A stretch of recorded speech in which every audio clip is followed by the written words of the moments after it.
Assalamualaikum warahmatullahi wabarakatuh. Om Swastiastu dan selamat malam. Jadi di sini saya akan mempresentasikan sebuah topik tentang landasan bimbingan konseling yang saya ambil topiknya yaitu landasan psikologis. Sebelum itu saya akan memperkenalkan diri. Perkenalkan, nama saya Nima Dewi Agustina dengan NIM A50125200070 dengan dosen pengampu Bapak Hasan SPD MPD. Nah, di sini langsung saja kita masuk ke konsep-konsep landasan psikologis dalam pendidikan. Di sini saya ambil 2 poin, yaitu yang pertama yaitu landasan psikologis dalam pendidikan mengacu pada penerapan teori-teori psikologis untuk memahami dan memfasilitasi proses belajar dan perkembangan siswa. Dan yang kedua yaitu psikologis memberikan wawasan mengenai bagaimana manusia berpikir, merasa, dan berperilaku yang dapat diadaptasi dalam strategi pembelajaran dan menciptakan lingkungan belajar yang optimal. Selanjutnya, poin yang kedua yaitu teori-teori psikologis yang relevan dalam pendidikan. Di sini saya mengambil 4 poin. Yang pertama yaitu teori perkembangan kognitif dari Jean Piaget. Piaget menyatakan bahwa perkembangan intelektual siswa berlangsung melalui tahapan tertentu, yaitu sensori monitor, pra-operasional, operasional konkret, dan operasional formal. Tertentu yaitu teori ini menekankan bahwa pendidik harus merancang pembelajaran sesuai dengan tahapan kognitif siswa yang memaksimalkan pemahaman. Dan poin yang kedua yaitu teori belajar sosial dari Albert Bandura. Bandura memperkenalkan konsep pembelajaran melalui observasi atau modeling. Dalam konteks pendidikan, siswa tidak hanya melalui pengalaman langsung, tetapi juga dengan mengamati perilaku orang lain seperti guru dan teman sebayanya. Dan poin yang ketiga yaitu teori motivasi dari Abraham Maslow. Tentu kita tidak asing lagi dengan nama ini karena memang sangat familiar di kalangan bimbingan dan konseling. Jadi, Maslow mengembangkan hierarki kebutuhan yang mencakup kebutuhan fisiologis, rasa aman, kasih sayang, penghargaan, dan aktualisasi diri. Pendidik perlu memastikan bahwa kebutuhan dasar siswa terpenuhi agar mereka dapat mencapai potensi penuh dalam pembelajaran. Serta poin yang keempat atau yang terakhir yaitu teori konstruktivisme dari Lev Vygotsky. Vygotsky menekankan pentingnya interaksi sosial dalam pembelajaran. Konsep seperti Zone of Proximal Development atau ZPD dan scaffolding menunjukkan bagaimana guru dapat mendukung siswa untuk belajar di tingkat yang lebih tinggi melalui bimbingan yang tepat. Kita lanjut ke pembahasan yang ketiga yaitu pentingnya landasan psikologis dalam pendidikan. Di sini saya juga mengambil 3 poin teman-teman. Yang pertama yaitu memahami perbedaan individu. Nah, kenapa ini penting? Karena landasan psikologis membantu pendidik memahami bahwa setiap siswa memiliki gaya belajar, kecepatan belajar, dan kebutuhan emosional yang berbeda. Perlu kita pahami teman-teman bahwa tidak semua makhluk hidup, tidak semua manusia itu sama. Itu memiliki latar belakang yang sama. Sehingga memahami perbedaan individu itu penting untuk kita seorang konselor. Dan lanjut ke poin yang kedua yaitu meningkatkan motivasi belajar. Dengan memahami faktor-faktor yang mempengaruhi motivasi seperti penghargaan, rasa aman, dan dukungan sosial, pendidik dapat menciptakan suasana belajar yang mendukung. Dan poin yang terakhir atau yang ketiga yaitu mendukung kesehatan mental siswa. Nah, ini penting banget teman-teman. Psikologis, pendidikan memberikan alat untuk mengenali tanda-tanda stres, kecemasan, atau masalah psikologis lainnya yang mungkin menghambat pembelajaran. Intervensi dini dapat membantu siswa mengatasi hambatan tersebut. Oke, kita lanjut ke pembahasan yang keempat yaitu implementasi landasan psikologis dalam pendidikan. Di sini saya juga mengambil 3 topik. Yang pertama yaitu strategi pembelajaran berpusat pada siswa. Strategi pembelajaran berpusat pada penerapan pendekatan seperti pembelajaran berbasis proyek, diskusi, kelompok, dan aktivitas kolaboratif membantu siswa mengembangkan keterampilan berpikir kritis dan komunikasi. Selanjutnya, poin yang kedua yaitu penggunaan teknologi dalam pembelajaran. Platform digital dapat digunakan untuk mendukung gaya belajar yang berbeda, memfasilitasi interaksi, dan memberikan umpan balik yang cepat sesuai dengan prinsip-prinsip psikologis pendidikan modern.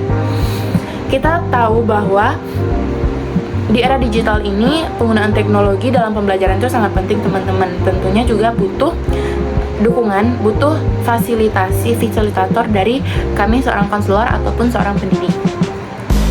Selanjutnya, poin yang ketiga yaitu penguatan hubungan guru dan siswa. Hubungan yang positif antara guru dan siswa menciptakan lingkungan belajar yang aman secara emosional yang merupakan prasyarat untuk pembelajaran yang efektif. Teman-teman pernah nggak sih dengar kalau misalnya belum kenal itu pasti akan ada rasa canggung? Nah, di sini penguatan hubungan guru dan siswa itu penting. Kenapa? Karena jika seorang pendidik dengan yang dididik itu tidak saling mengenal satu sama lain ataupun tidak mengetahui bagaimana karakteristik satu sama lain, itu membuat pembelajaran agak terhambat teman-teman, karena memang kita dibatasi dengan adanya rasa canggung itu. Nah, di sini pentingnya seorang guru atau seorang pendidik perlu memahami cara membuat hubungan guru antar siswa itu menjadi nyaman. Nah, sehingga jika siswa merasa nyaman, dia juga enjoy dalam melakukan pembelajaran. Selanjutnya, kontribusi landasan psikologis terhadap pendidikan. Nah, di sini landasan psikologis memberikan wawasan penting mengenai bagaimana siswa belajar, berkembang, dan merespon lingkungan pendidikan. Kontribusi utama dari landasan psikologis dalam pendidikan meliputi meningkatkan kualitas pembelajaran, pemahaman tentang teori perkembangan kognitif Piaget membantu guru merancang pembelajaran sesuai dengan tahap perkembangan siswa. Misalnya, pada tahap operasional konkret, siswa memerlukan aktivitas belajar yang melibatkan objek fisik dan pengalaman langsung untuk memahami konsep, seperti mungkin turun lapangan, seperti itu teman-teman. Dan yang kedua, mendorong motivasi siswa. Teori motivasi Maslow menekankan bahwa kebutuhan dasar siswa seperti rasa aman dan penghargaan harus terpenuhi sebelum mereka dapat fokus pada pembelajaran. Nah, seperti yang saya sampaikan tadi teman-teman, bahwa selain menjadi fasilitator, guru juga harus membangun interaksi sama siswa agar siswa merasa nyaman sama kita, sama pembelajaran, sehingga pembelajaran dapat berjalan dengan baik dan lancar. Nah, guru dapat menciptakan lingkungan belajar yang positif dengan memberikan apresiasi dan usaha siswa. Nah, ini salah satu cara agar kita dapat membangun interaksi yang baik untuk siswa. Nah, dengan ini mungkin pendekatannya itu mulai semakin dekat begitu. Tapi bukan berarti pendekatan yang dimaksud lain. Ini pendekatan antara guru dan siswa. Dan yang terakhir yaitu memahami perbedaan individu.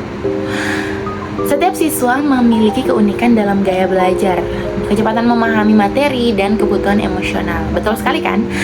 Dengan menerapkan teori belajar sosial Bandura, guru dapat menggunakan pendekatan yang fleksibel seperti pembelajaran kolaboratif atau penggunaan model dalam pengajaran. Oke, selanjutnya kita akan membahas tentang tantangan dan solusi dalam mengintegrasikan landasan psikologis.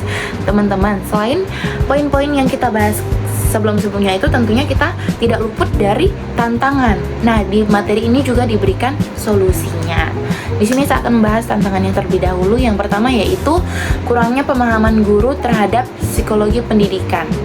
Kenapa? Karena sebagian guru belum mendapatkan pelatihan yang memadai dalam menerapkan teori psikologi pendidikan. Betul sekali teman-teman. Dan yang kedua yaitu keterbatasan sumber daya. Kenapa seperti itu? Karena tidak semua sekolah memiliki akses ke teknologi atau bahan ajar yang mendukung penerapan teori psikologis. Dan tidak hanya tantangan, tapi juga pada materi ini diberikan solusi seperti yang saya bilang tadi. Solusi yang pertama untuk kurangnya pemahaman guru itu dapat ada solusinya, yaitu pelatihan guru berkelanjutan, seperti program pelatihan untuk meningkatkan pemahaman guru tentang psikologis pendidikan harus menjadi prioritas. Serta tantangan yang kedua, keterbatasan sumber daya itu solusinya yaitu integrasi teknologi yang terjangkau, seperti penggunaan teknologi sederhana seperti aplikasi pendidikan berbasis web dapat membantu mengatasi keterbatasan sumber daya. Itu saja yang dapat saya sampaikan pada materi landasan psikologis saat ini. Adapun yang dapat saya tarik kesimpulan di sini yaitu landasan psikologis dalam pendidikan memberi kontribusi penting terhadap keberhasilan proses pembelajaran dengan cara memahami kebutuhan, perkembangan, dan perbedaan individu. Berdasarkan pembahasan sebelumnya dapat disimpulkan juga yang pertama yaitu peran psikologi dalam pendidikan. Landasan psikologis membantu pendidik dalam memahami cara siswa belajar, berperilaku, dan berkembang. Dan kesimpulan yang kedua yaitu peningkatan kualitas pembelajaran dengan memahami aspek psikologi siswa. Pendidik dapat menciptakan lingkungan belajar yang kondusif, meningkatkan motivasi dan mendukung kesejahteraan emosional siswa. Serta poin yang ketiga atau poin yang terakhir dari kesimpulan ini yaitu tantangan dalam implementasi. Tantangan seperti kurangnya pelatihan guru dan keterbatasan sumber daya alam dapat menghambat penerapan landasan psikologis. Namun, teknologi dan kebijakan pendidikan yang inklusif dapat menjadi solusi efektif dalam menghadapi kendala tersebut. Baik teman-teman, jadi itu saja yang bisa saya sampaikan dalam materi landasan psikologis. Saya harap teman-teman dapat mengerti apa yang saya sampaikan dan semoga teman-teman bisa mengetahui lebih dalam tentang landasan psikologi. Sekian dari saya, Nimade Dewi Agustina, izin undur diri. Terima kasih.